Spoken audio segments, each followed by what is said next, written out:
सोचिए जरा, क्या ऐसा हो सकता है कि 4000 साल पुराने दौलत बनाने के राज आज किसी की जिंदगी बदल दें? आज हम जॉर्ज एस क्लैसन की मशहूर किताब the richest man in Babylon में छिपे ज्ञान की गहराइयों में उतरने वाले हैं। हम जानेंगे वो पुराने लेकिन आज भी उतने ही असरदार तरीके जिन्होंने ना जाने कितनी पीढ़ियों को अमीर बनाया है।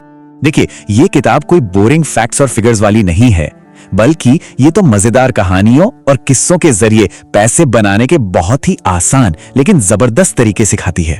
तो चलिए हम सब साथ में चलते हैं पुराने बेबीलोन की धूल भरी गलियों में और ढूंढते हैं दौलत बनाने के वो छुपे हुए राज। तो हमारी कहानी शुरू होती है एक बड़ी ही अजीब सी पहेली से। बेबीलोन, जो इतिहास का सबसे अमीर शहर माना जाता था, मतलब चारों तरफ सोना ही सोना और ऐशो आराम। लेकिन एक मिनट रुकिए, अगर शहर इतना अमीर था तो वहां के ज्यादातर लोग गरीब क्यों थे? ये एक ऐसा सवाल है जो सच कहूं तो आज भी उतना ही जरूरी है। वहां के राजा सारगोन ने एक बहुत ही परेशान करने वाली बात देखी। उन्होंने नोटिस किया कि शहर की सारी दौलत बस कुछ गिने चुने लोगों के हाथ में सिमट कर रह गई थी और आम आदमी वो बस किसी तरह गुजारा कर रहा था, खासकर तब जब शहर में बड़े बड़े काम खत्म हो गए और नौकरियां चली गईं। कुछ जाना पहचाना सा लग रहा है। तो राजा ने एक बहुत ही जरूरी सवाल उठाया कि आखिर ऐसा क्यों है कि सिर्फ कुछ ही लोग इतना सारा सोना जमा कर पाते हैं। वो चाहते थे कि दौलत बनाने का ये हुनर हर किसी को आए और इसी काम के लिए उन्होंने उस शहर के सबसे अमीर आदमी अरकाद को बुलवाया। सवाल यह था कि अरकाद के पास आखिर ऐसा कौन सा राज था। और यहीं पर हमें मिलता है अरकाद का पहला और सबसे जरूरी सबक। सबसे पहले खुद को पैसे दो। जी हां, बस यही एक छोटा सा आइडिया था जिसने एक आम से लेखक को शहर का सबसे अमीर इंसान बना दिया। चलिए जरा गहराई से देखते हैं कि उसने ये किया कैसे। अब देखिए, ये ज्ञान अरकाद को ऐसे ही नहीं मिल गया था। उसने ये सीखा था एक बहुत अमीर और समझदार साहूकार अल्गमिश से, वो भी एक डील के बदले में। अरकाद ने रात भर जागकर मेहनत की और उसके बदले में उसे एक ऐसा राज मिला जो किसी भी खजाने से ज्यादा कीमती था। तो क्या था वो राज? ये रहा। अल्गमिश ने अरकाद से कहा, मुझे अमीर बनने का रास्ता तब मिला जब मैंने ये तय कर लिया कि मैं जो भी कमाऊंगा उसका एक हिस्सा हमेशा मेरा होगा, जिसे मैं रखूंगा। जरा इस बात को ध्यान से समझिए। ये सिर्फ पैसे बचाने की बात नहीं है, ये अपनी मेहनत की कमाई पर सबसे पहले अपना हक जताने की बात है। ये आइडिया बहुत पावरफुल है। सोचिए, हम कपड़े वाले को पैसे देते हैं, राशन वाले को देते हैं, घर के किराए के पैसे देते हैं, मतलब हम सबको पैसे देते हैं, लेकिन अक्सर हम खुद को ही पैसे देना भूल जाते हैं। और जब हम ऐसा करते हैं तो एक तरह से हम दूसरों के लिए गुलाम की तरह काम कर रहे होते हैं। तो असल में इसका मतलब क्या है? चलिए इसे और आसान बनाते हैं। मान लीजिए किसी की कमाई है 10 सिक्के।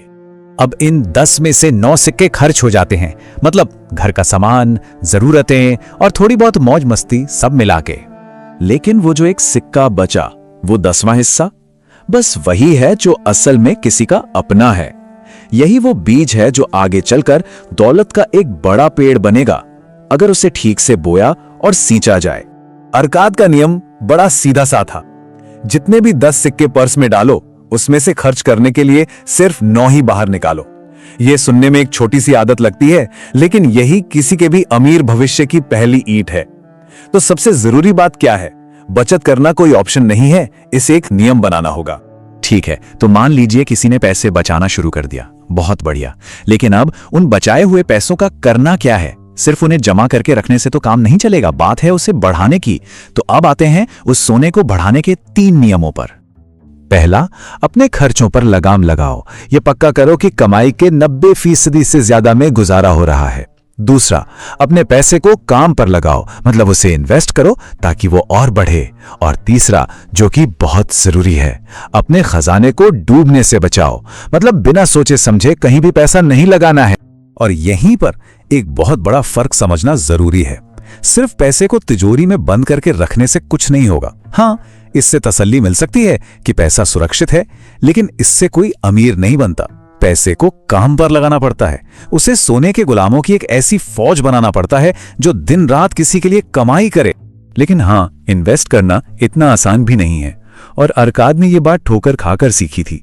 उसने अपनी पूरी जमा पूंजी एक ईंट बनाने वाले को दे दी, जिसने कहा था कि वो जवाहरात का एक्सपर्ट है, और नतीजा, सारा पैसा डूब गया।